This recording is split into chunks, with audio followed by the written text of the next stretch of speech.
Log on, tune in, find out. Another good idea from Cambridge. You hear me in the back? Good. Right, so thanks for your patience for a moment there. The next 45 minutes will be my quite long answer to the simple question of whether or not the TLS record layer is provably secure. And as I said, I'll give you the short answer up front, which is yes, with a few caveats. So yes, with respect to the security model in which the proof holds.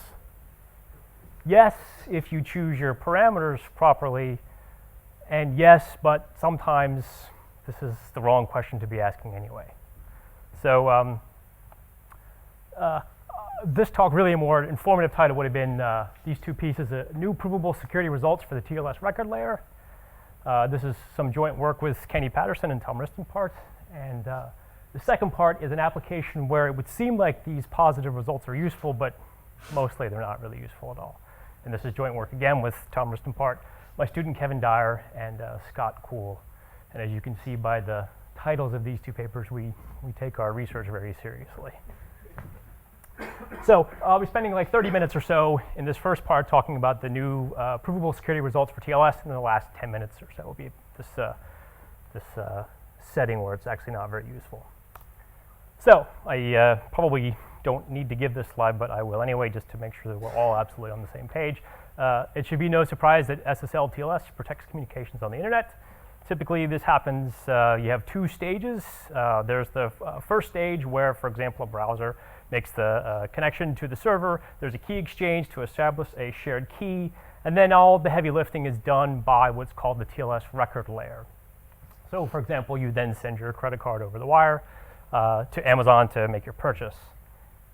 The record layer is designed to provide two cryptographic properties. Informally, these are privacy, so nobody should be able to tell what your credit card number is when it goes across the wire. And the other is authenticity, so some sort of authentication for the message that's been sent. When you have both privacy and authenticity together, we call this authenticated encryption. If we look under the hood just a bit at the TLS record layer, this is what's happening. It's an instantiation of what we call Mac encode encrypt, which is sort of a generalization of what you might know as Mac then encrypt. But it works as follows. There's some payload to be encrypted and some header information that goes with it, and both the header and the payload need to be authenticated. So you run those through your Mac to make a Mac tag, which is supposed to be a pretty orange color, but instead it's kind of an ugly brown. So the Mac tag is produced, and this, along with the payload and potentially some padding, is encoded into a string. In this case, you just use concatenation. And then this encoded string is then run through your encryption to produce a ciphertext that's sent along the wire with the header.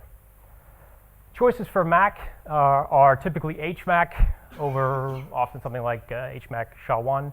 Encryption is done by either CBC mode over AES or triple DES or by stream cipher. We're going to be paying attention to the CBC modes here. And in fact, I think in TLS version 1.2, the most recent version, the cipher suite that you must implement is CBC mode over AES 128 with HMAC SHA-1. So to kind of make things concrete for you. Oh, maybe I'll just point it out here before I go on, because it's going to pop up in a second. To do decryption, you sort of do the obvious thing. You take the ciphertext, you decrypt it, you check the padding, which is going to have a very particular format. If the padding passes, you move on then to take the header and the decrypted payload. You remac this, you check it against the tag. If that passes, then you assume that the payload is valid, and you send it up to the calling program for processing. So, yeah, while I still have your attention, I'll give you a formal security definition. So I told you that's supposed to be informally providing authenticated encryption, so let me explain exactly what I mean by that, the security experiment for authenticated encryption. It's the usual sort of trying to distinguish between two worlds. So in the gray world over here, the adversary has been given access to two oracles. The first oracle does encryption. You pass to it two messages of the same length, and the oracle returns the encryption of message M1. In the blue world, the encryption oracle instead returns to you the encryption of M0. This is just the standard left or right IND CPA privacy notion that we all know. In the gray world, there's a decryption oracle to which you can pass a ciphertext and get back the decryption of that ciphertext. You're not allowed to pass it a ciphertext that the encryption oracle just gave you because there'd be trivial ways to win this game. But you can take ciphertext that you've got from the oracle and you can flip bits and you can parse things and cut and paste and put them together and send it to the oracle and it'll do decryption for you. If it decrypts to something that's invalid, if the ciphertext is not a valid ciphertext, it returns to you this special symbol bottom. In the other world, the decryption oracle has been replaced by an oracle that completely ignores the ciphertext and simply returns bottom every time. Okay? At the end of the run, the adversary outputs a bit, which is its guess at which world it's been living in. So if you meet this security notion, you simultaneously get two things. First is that the adversary can't compute any useful information about the underlying plaintext. Yeah? It can't even compute one bit that lets it distinguish between the encryption of a right message or the encryption of a left message. Yeah? The second thing that you get is that the adversary can't forge valid new ciphertext. Because if it could forge a new ciphertext that's valid, it would get back an actual decryption in this world, whereas here it always gets back the invalid symbol. So this notion sort of all at once gives you IND CPA privacy, which is essentially just the encryption oracles in the two worlds, and it gives you authenticity, which we call integrity of ciphertext, which is essentially just the two decryption oracles. So all in one, you get these two things. And it's not at all hard to prove that this combined security notion is equivalent to IDCPA plus integrity of ciphertext. Okay, so let me give you a little bit of history of the security analysis of CBC mode used in Mac, then encode, then encrypt. Well, so early on, so in version, I think it was 1.0 of TLS, version 1.0, when you did CBC mode encryption, you weren't required to pick a brand new random IV each time you do an encryption. Instead, I guess in an effort to save bandwidth, you would steal the last ciphertext block from the previous ciphertext and use that as the IV for making the current ciphertext. I think we all in this room would recognize, at least now, that this is a bad idea. Yeah? So this was exploited by papers by Rogaway and Diamola, and then much later on by Dong and Rizzo, to give you, at first, a distinguishing attack, and later on, actually a way to back out plain text. So this has subsequently been fixed, and now in the current version, TLS 1.2, you're required to have an explicit random IV each time you do an encryption. So that's been fixed. The other kind of attack I want to talk about is subtle and very cute. So Serge Vaudnay had this nice paper in 2002, and then Canvel et al. Had another paper following in 2003, which showed that if you, well, let me just show you. So I showed you in this slide, I talked about how decryption works. There are two ways that decryption can fail. It can fail because the padding check didn't work, or it could fail because the padding was fine, but then the MAC didn't work. And it turns out that if you allow for decryption to return two different symbols, one for padding failure and one for MAC failure, you actually can leverage that into doing plain text recovery with some clever cut and paste sorts of attacks. So these are so-called padding oracle attacks. And maybe some of you have seen Kenny give one of his nice talks about these padding oracle attacks. So so you have to return distinct error message, you have to return the exact same error message whether you get a padding failure or a MAC failure. But even if you write your code so that you do this, you can still effectively induce two different kinds of decryption failure messages if you don't close a particular timing channel. So if you check the padding and you find that it's an error and you immediately return a symbol, that takes less time than if you check the padding and the padding passes and then the MAC fails and then you send an error. So this timing channel, even though your code says return the same symbol, effectively gives you two different symbols for the two kinds of errors, and at that point you are back to being able to do plain text recovery. So these papers were very cute. I wanted to point out that these padding oracle attacks actually are outside of the model that I just described. The model I just described says that on decryption, if it fails, you get back one symbol. That's this bottom symbol. And in fact, in this world, you get back that symbol all the time. So these padding oracle attacks actually stepped outside of the model that we consider when we talk about authenticated encryption. I want to add, well, in a moment, I'm going to add one more row to this attack, this table of attacks. So I was just talking about padding. So let me show you how it's done in TLS when you're using CBC mode. Two different kinds of padding you can do. One is just minimal length padding. So if you take your message and you take your tag and you concatenate them together, if you're going to use CBC mode, you have to at least pad out to the next block size. So if you're using AES, you have to at least pad out to the next 128-bit block. So that's minimal length padding, and that's one thing that you're allowed to do. But the TLS spec also allows for you to add extra padding, so beyond the minimal length. And the spec says that lengths longer than necessary might be desirable to frustrate attacks on a protocol that are based on analysis of the lengths of the exchange messages. Attacks that are based on looking at things like the length of packets as they go by are called traffic analysis attacks. And this is what the last portion of my talk will be about, in fact. So in TLS, you can do minimum length padding to just get you to the next block boundary, or you can add extra padding if you want to try to hide the length of the underlying plain text. Padding in TLS has to follow a very particular format. Whether you do minimal length or variable length, it works like this. You always have to have at least 1 byte of padding.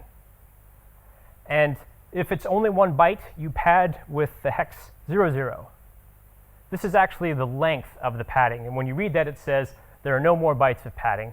What follows from here is the beginning of the tag. If you need 2 bytes of padding, you have 2 copies of 01. Yeah? That says in the rightmost then, there's 1 more byte of padding to read. Read that and strip it off, and it should have the pattern 01. If you need 3, you have 222, and so on up through lots of copies of F. Okay, so I promised you I'd add another row to this attack table. If you're using TLS version 1.2, and you allow for truncated max, which is allowed in an extension to TLS in this RFC 6066, and you allow variable length padding, which is allowed in 1.2, then if the message is short enough, and the MAC is short enough, such that you can fit all of the message and all of the MAC plus the required 1 byte of padding into the first block, there's a new attack. That's what I'm going to show you on the next slide. So just to be clear on the setting, this is TLS 1.2 with this extension for truncated max.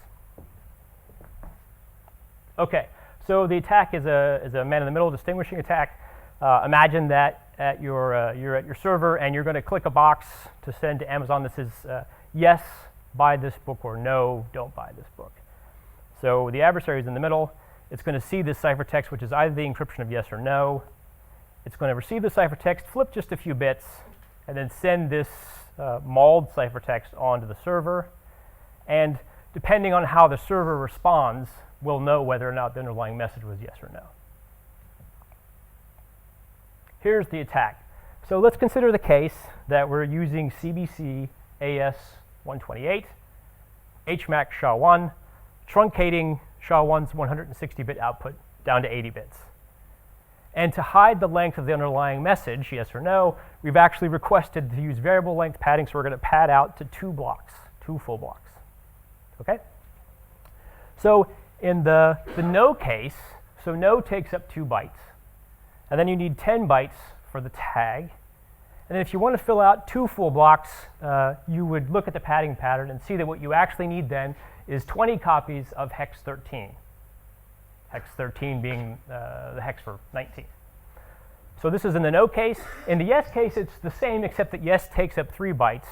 And so you've got 3 bytes, 10 bytes.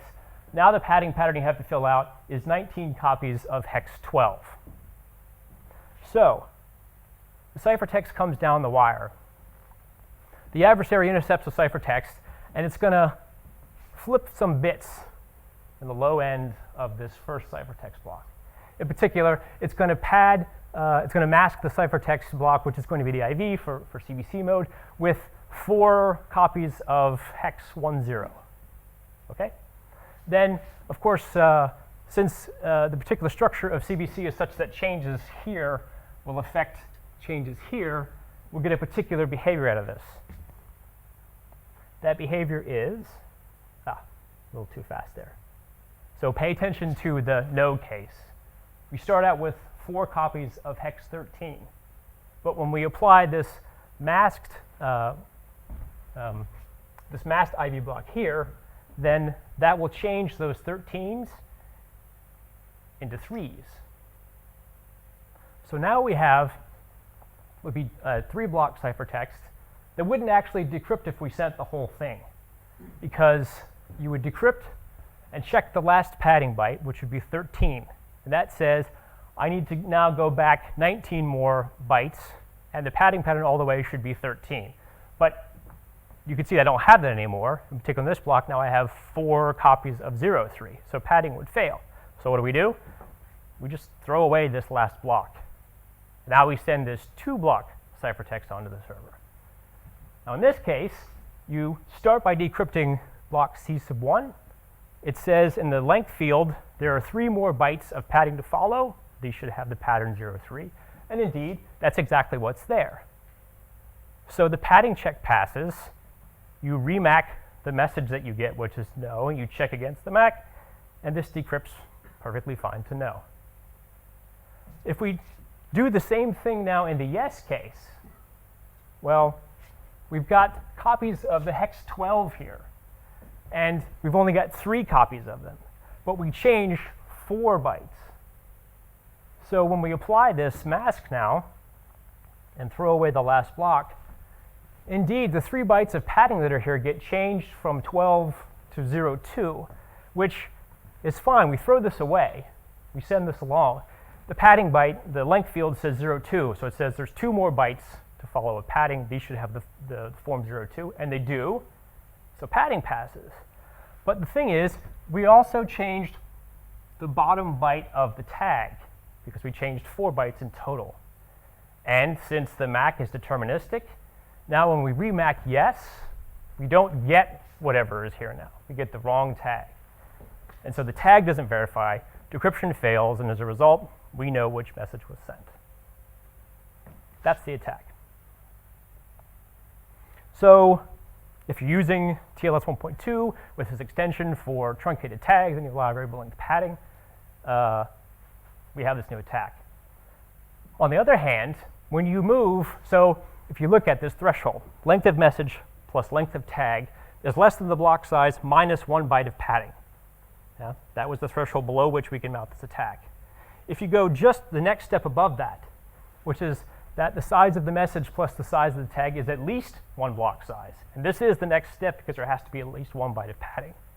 In that case, we can prove to you that the CBC mode in MAC encode encrypt as used in TLS achieves authenticated encryption.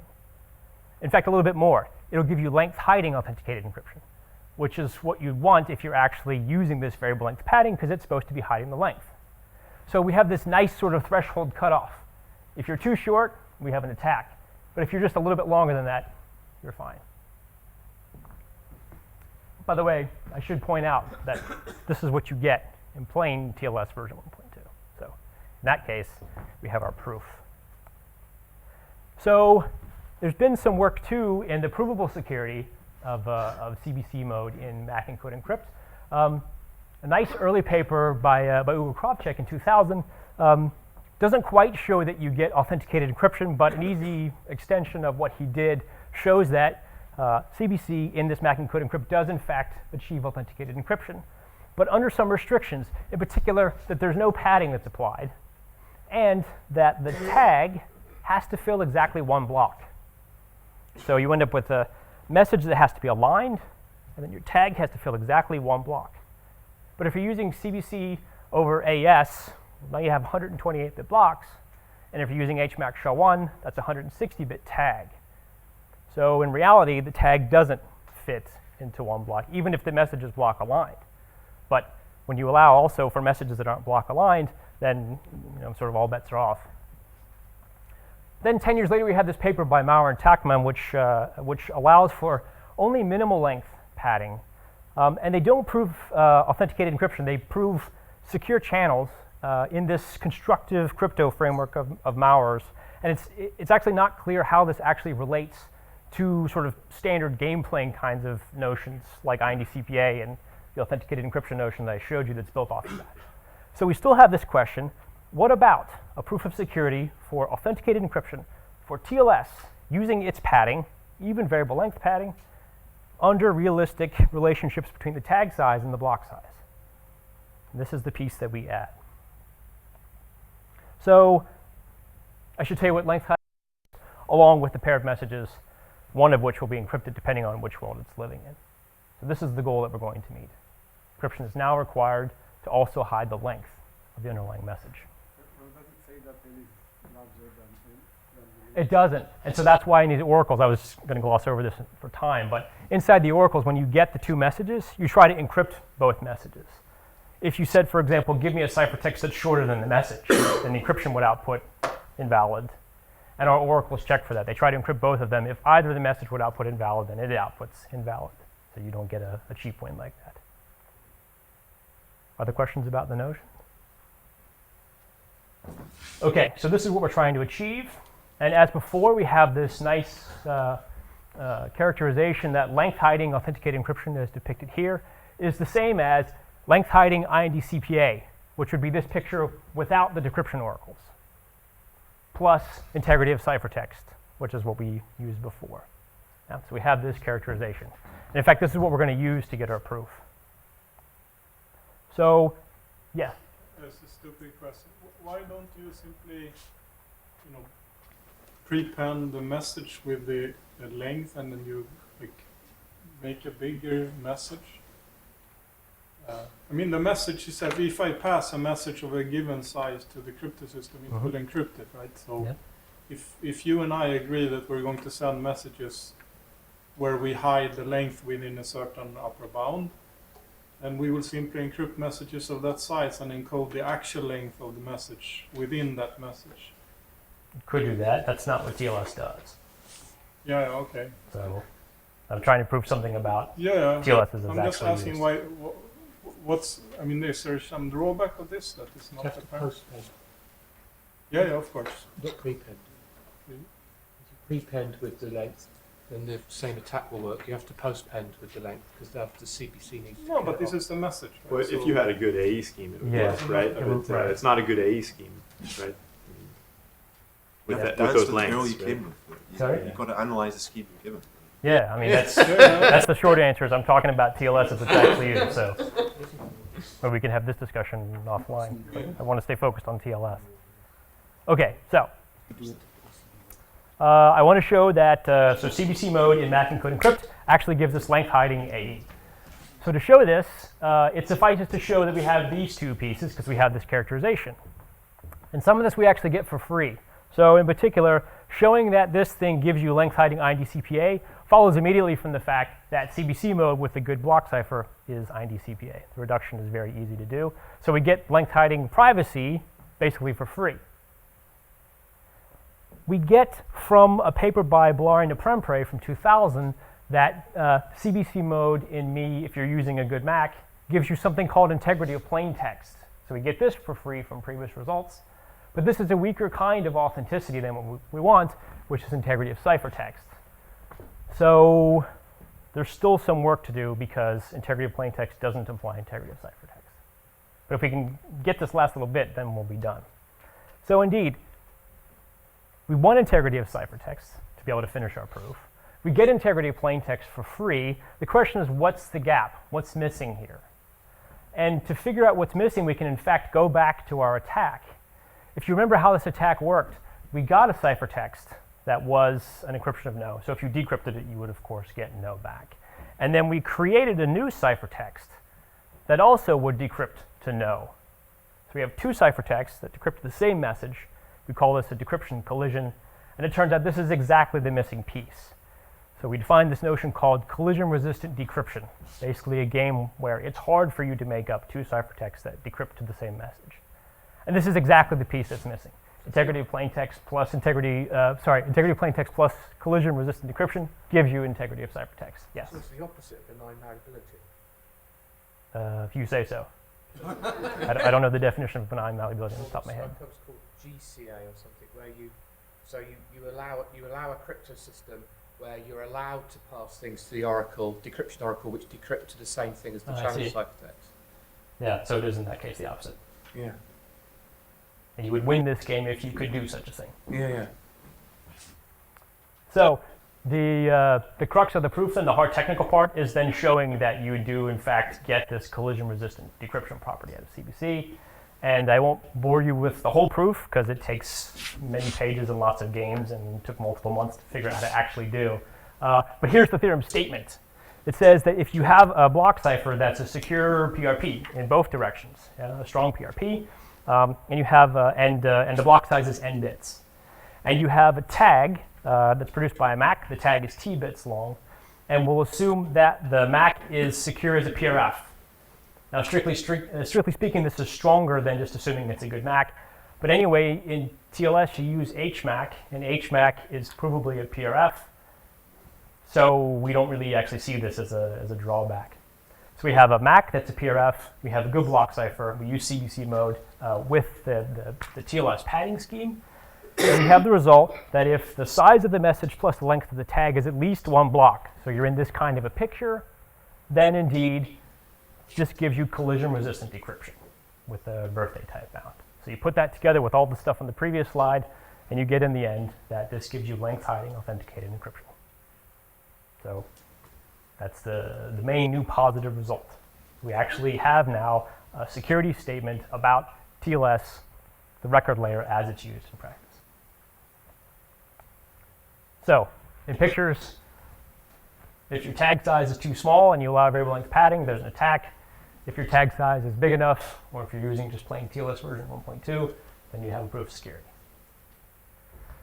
Okay, well, that's all well and good. So we know that TLS 1.2 record layer provides per message length hiding authenticated encryption. That seems like a good thing. Let me show you an application where intuitively that seems like it's what you need, and in fact it's not really what you want at all. So consider this situation. You have a user who would like to hide their web browsing habits. And the way they'll do this is they'll set up an authenticated encryption secure link to a proxy. And then they'll send through this proxy through this tunnel requests asking the proxy to go out, get some web content, and then return it back through this tunnel. Now there's a passive adversary who's looking at the ciphertexts that are going by on this tunnel. And the adversary will assume in advance knows the universe of websites that might be visited. But otherwise, it's just seeing AE secure ciphertext go by on the wire. And as I said, the user wants to hide which website it actually visited. It doesn't want this passive adversary to be able to tell. And the intuition here is that, well, look, I'm using secure AE to make this tunnel, which means that the packets that are going by on the wire, they're made up of bits that, they look like they're random. They're providing me, authenticated encryption security, provably. So if the content of the packets is hidden, then you shouldn't be able to tell what website I visited. That's the intuition. It's not true, though. So there was this paper in 2006 by Liberatore and Levine which showed that if you have a website of a universe of 1,000 websites, and the adversary knows in advance what these 1,000 websites are. The adversary, in the experiment they considered, was this quite simple machine learning tool called a naive Bayes classifier. Now, random guessing out of 1,000 would say you'd have a chance of 1 over 1,000 of telling which website was visited. But this simple machine learning tool, which was allowed to keep track of just the direction and the size of packets that go by, could distinguish what website was visited with 68% accuracy. We thought that was pretty staggering. 68% with this quite simple machine learning tool. So we decided we'd go out and look at the literature and find out what was really known about these sorts of traffic analysis attacks. And we found a lot of papers, But these papers all sort of had the same kind of format, which was, well, we considered this kind of machine learning tool that used these traffic features, like the length or the number of packets that were there, and we considered this universe size, so maybe 1,000 or maybe 100, something like this. And for these parameters, we considered maybe one countermeasure or another. A typical countermeasure might be something like pad all of the plain text packets out to the MTU size before you send them through the tunnel. So you get a paper with some results about this particular setting, and then another paper with results about another particular setting. But altogether, it's a very spotty picture. There was no real story about, are any countermeasures good for hiding your web traffic through a tunnel like this? A folklore countermeasure is the one I just described. It seems like, well, if you're keeping track of the direction of the packets and the size of the packets, then it must be the length of the packets that's actually leaking things. So we can use length hiding AE to hide that length. Or we could just pad everything out to the maximum possible size before we encrypt it and send it through. So, but this certainly isn't the only countermeasure. So we decided we'd actually do a comprehensive study. So we considered 9 different countermeasures to try to hide web traffic. This includes 5 different padding schemes, like padding out to the MTU, also padding up to like a next size, depending on the size of the plain text packet that you started with. We looked at 2 padding schemes that were sort of inspired by what TLS and SSH do. We also looked at some more clever schemes, which don't just pad, they actually allow you to split and pad plain text packets prior to encryption in such a way that the distribution of ciphertext lengths that are going across the wire actually match the distribution you would get from some other website, not the one that you visited. These are called traffic morphing schemes, and this is considered more or less the state of the art in traffic analysis countermeasures. So we looked at 9 different countermeasures, 7 different kinds of machine learning classifiers, 7 different values of the universe size of web pages and powers of 2 from 2 up to 512. So in the 2 case, you're just saying, tell me if I visited website A or B. And in the 512 case, it's which of these 512 websites did I visit? And we looked at 2 different quite large data sets. The original one by Libertor and Levine, which had 2,000 websites in it, and the one by Herbon et al., which has 775 websites in it. How many students? 1 student. Yeah, 1 student who worked very, very hard. I was actually thinking about when I was presenting this, it's almost like the days of Christmas. 9 different countermeasures, 7 different classifiers. Yeah, so my student Kevin did tons and tons of work on these experiments. And there's lots of stuff in the actual paper, which was submitted to Oakland. I just want to give you sort of a highlight, or low light maybe. This graph here is accuracy of the classifier on the y-axis. On the x-axis is the size of the universe of web pages from 2 up to 512. Each of the curves is a countermeasure. So for example, well, it's not clear you can even tell which color.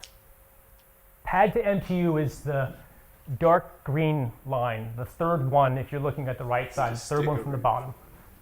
Oh, I could, but can you see? The green, the 3rd one from the bottom on the right-hand side is padding to the MTU, padding every packet out to the maximum size possible.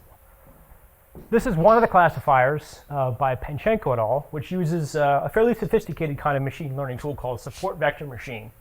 And they use lots of traffic features, including fine-grained features like the total histogram of direction of traffic and the size of packets that go by. I guess the punchline of this picture is that all of these lines are really high. Yeah? This is depressing. You'd like it to be the case from a security perspective, if you want to hide your web traffic, that you can do something like pad everything out to the MTU, or use one of these clever things that tries to match the distribution of ciphertext to the distribution you'd get from some other website. You'd hope that those sorts of clever things would actually give you a line that's down here towards this dotted line, which is what you get if you just randomly guessed. But everything's really high up there. In fact, even the very clever traffic morphing things are still around 70% when the size of the universe is 512. And that's maybe even a big number because there have been some studies that show that people will visit about 100 websites. I mean, like sort of power users, about 100 websites a month. And if you really think about how many websites you go to on a regular basis, I bet it's a lot less than that. but it's more like 10, 15 maybe. So that puts you down in this range. And you can see there, all the lines are pretty much at like 95%. So we wondered why is it the case that this particular classifier did so well? We wondered, is it the case that they use a support vector machine? And the answer to that is no. We took this set of traffic features and used a weaker sort of machine learning tool as the engine and got basically the same results. The thing here is really the features of the traffic, the things that are not being hidden by encryption. So then we thought, okay, let's see if we can figure out what features do you really have to hide if you want to have these curves be shifted down. We started as coarse as possible. We considered just the total time that it takes to download a web page. I won't show you that graph. I will show you what happens when you consider just the total bandwidth. That's here. So on this side, it's a cluster plot. This is the downstream bandwidth that's used. This is the upstream bandwidth that's used.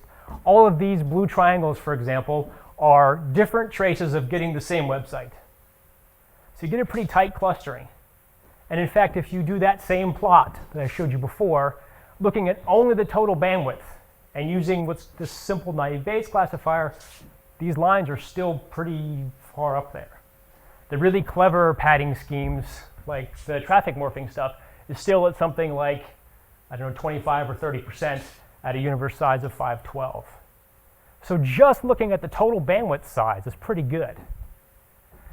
In retrospect, maybe this isn't, you'd sort of expect this, because if you think about like the front page of BBC versus the front page of the Google search engine, one of them takes a lot more bandwidth than the other. So in some sense, it's not surprising that using just bandwidth is already a pretty good tool for distinguishing websites. Yeah? Maybe the front page doesn't fit into a single HTTP connection. Maybe it opens several different connections because of different sources that you have in the front page. Right, that's true. So I'm pretty sure that this data set that they collected, everything was over a single connection. Do you remember for the... It differs between the two data sets. So. Yeah, so this is for the Liberatory and Levine data set, and for that data set, everything was downloaded over the same connection. There's no parallel being done. But, I mean, the thing is, so you can, it's just a I mean, if there's a sequence of contiguous HTTP connections, what you see on the pipe is a sequence of ciphertexts that go by, and you just count the bandwidth. Just add them up. Unless, if they're visiting multiple websites at the same time, this won't work. But if you go to the BBC, you get lots of HTTP connections, that all gets added into this bandwidth allotment that you see at this period of time. So bandwidth alone is already pretty good, and it turns out if you add to the total bandwidth, if you let it also observe the total time, and you let it observe bursts. So there's no traffic, and then there's some traffic for a while, and then no traffic. That's a burst roughly. If you let it also observe the burst bandwidths, then you get a simple naive Bayes classifier that's using these quite coarse features, these three features, that gets performance about as good as the support vector machine from the Panchenko paper. So this now seems really depressing, because that means that if you want to beat even this quite simple classifier that we built, you have to hide the total download time. More importantly, you have to hide the total bandwidth. And you really have to hide the bursts. The bursts almost sort of correspond to objects on a web page. So the fact that you have to hide the bandwidth and you have to hide the bursts means that your countermeasures, if you're going to find effective countermeasures, are going to be really inefficient. Because, for example, if you have a website that has a little bit of bandwidth that's used, but you have to hide that, that means you have to make it look like a website that has lots of bandwidth, if you have websites in your universe that are high bandwidth websites.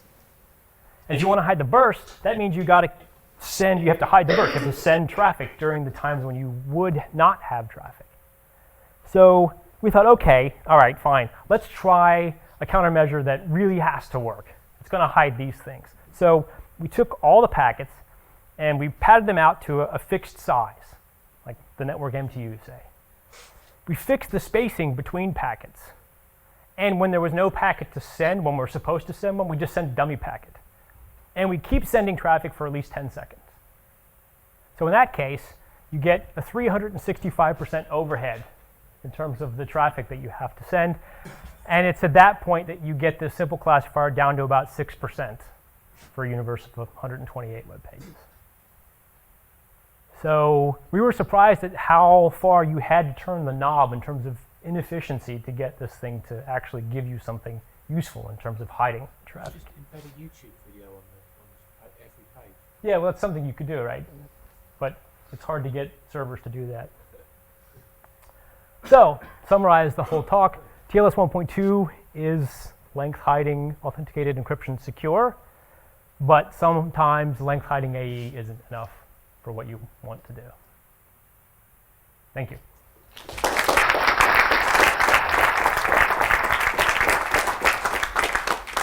Time for a question or two. Yeah. Do you know what features were pushing up the 1/128 to 6% that you just mentioned? I mean, why were you getting information out of that final countermeasure? Yeah. Do you want to answer? It's just the fact we said you send for 10 seconds, but if the connection goes on longer, you allow it to complete. Right.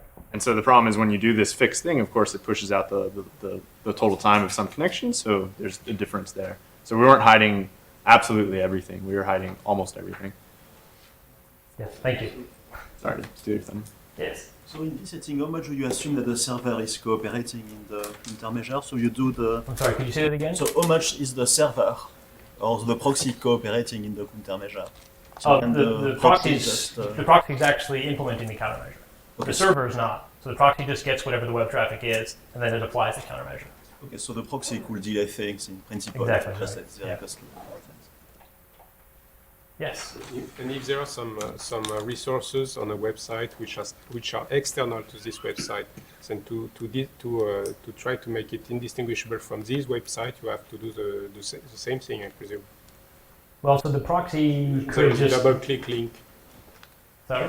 There is a double-click image somewhere in your URL in order to so when you connect to this server, Yeah. you will see the additional double-click request in the traffic. But that's all done by the proxy. Mhm. Right? The proxy would download everything and then send you Yeah. stuff. But then if you connect to another website without this double-click, it will not make this request to double-click. So you can do some traffic analysis this way. Yeah. Yes.